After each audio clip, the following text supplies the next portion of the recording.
Alright, I have my shelves with each shelf having its tenon layout and each side having its tenon layout. And the tenons I have on this side and then wrapped around, and then this end as well, both sides, all of those guys laid out. The next step, since I've discovered it's easiest to do all the layout all at once before you make any cuts at all, is to put the divider layout for the shelves and the mortise layout for the sides on there before we start making our cuts on our tenons. So we come back to our plans, and if you've been able to cut your shelves to exactly 22 inches, I have the measurements on the plans laid out there for you, but if you haven't, you're going to have to do a little bit of math. Alright, so here's the math, and here's how I came up with those measurements in the first place. You're going to need a tape measure, calculator, and eventually for the layouts you're going to need a square, an eraser, and a pencil. Alright, so we're going to take this guy, and actually my shelves are a smidge over 22 inches. So I've got 22 and a 16th inches on that guy, and that should therefore also be the same. 22 and a 16th inches. Interesting. So 22 and a 16th inches. So 22 and 1/16 inches, and I want 3/4 of an inch for my divider. So I'm going to subtract that. So 22 and a 16th, and then I'm going to subtract 3/4 of an inch, which gets me 21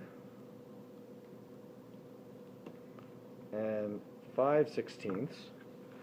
And then what I need to do is divide that remaining bit in half, and that's how much I'm going to measure in from each side.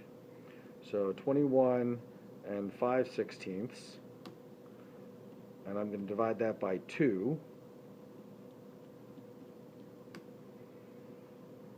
And that gets me 10, so I divide that by 2, and that gets me 10 and 21/32, which that is going to be a lot of fun to measure, but we can do that.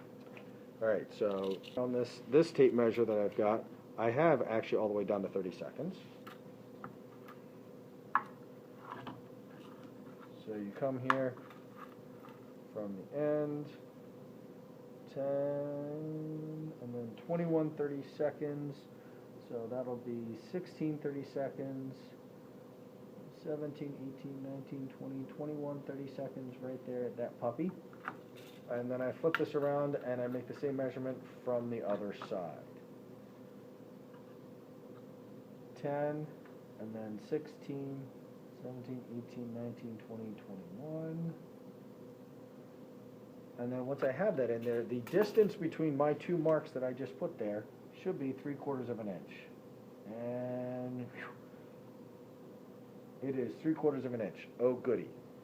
So I'm going to take this guy and I'm going to use my square to be able to draw this guy up. And I'm just going to draw a couple of lines straight across like so. Alright. But I only want this guy to go halfway across because I'm going to do a half lap. So let's see how far across we're going to go. My boards should be 5.5 inches wide. So I'm 5.5 inches, and this one is just barely shy of 5.5 inches. So half of 5.5 inches should be 2 3/4 inches. So I'm going to have 1 inch, 2 inches, 2.5, 2 3/4. So my half lap is going to end right there. I'm going to come over here, and my half lap is going to end right there. So I have my markings for my half lap, and it turns out that I didn't have that guy go far enough. There we go. But I have my 2 dots, and you can take your ruler here, and if you're good with your ruler, you can take that off right now, and you can connect your 2 dots. There we go. And I have my first half lap layout begun. And I'm going to want to put this over on the other side. And then I'm going to do this on the other guy. Doing the same measurements for mine, it's going to turn out to be 10 and 21/32 seconds. For yours, it's going to be a little bit different. And again, here's the math. Total length, subtract 3/4 of an inch because that's what our half lap is going to be for this one. And then we're going to take our answer and divide by 2, and that's how far from each end. And we're going to do that for both shelves, on both sides of both shelves, to make sure that we can, line up with our cuts right there. All right, I have done my layout for my shelf half lap on both sides of both shelves, and it's very important that when you finger flush the left and the right, that the shelves, the half laps, line up with each other, because the whole goal is to have the divider be perfectly vertical once we have these shelves set up. So these two guys should be in the exactly same spot.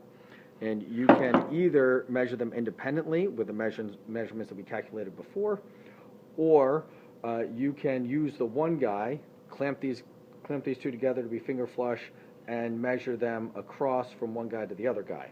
Either way, doesn't matter. Once you've done that, you can set these two guys to the side, get them out of the way.